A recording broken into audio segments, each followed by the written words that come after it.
Hello সবাইকে, আজকে একটা মজাদার চিকেনের রেসিপি করেছি আর সেটা নিয়েই আজকের ভিডিও। যদিও রান্না তেমন একটা পারি না, তারপরও মাঝে মধ্যে ফেসবুকে স্ক্রল করতে করতে নানা রকম মজাদার খাবারের ভিডিও চলে আসে, তো সেখান থেকে ইন্সপায়ার হয়েই আজকের রেসিপি।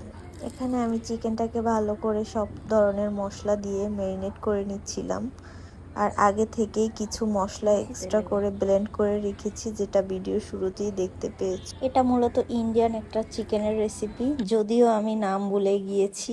এখন চিকেনটাকে ভালো করে মশলার সাথে মেখে কিছুক্ষণ রেখে দিতে হবে। পরে একটা কড়াইয়ে তেল গরম করে তার ভিতরে গোটা জিরা, এলাচি, দারচিনি এবং তেজপাতা দিয়ে তার ভিতরে পেঁয়াজ দিয়ে কিছুক্ষণ বাদামি করে ভেজে নিচ্ছিলাম।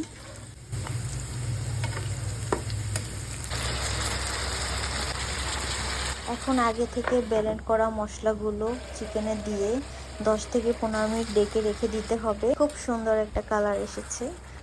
এখন কিছুটা গুঁড়া দুধ দিয়ে চিকেনটাকে নামিয়ে নিব। ব্যাস, অল ডান। এখন শুধু খাওয়ার অপেক্ষা।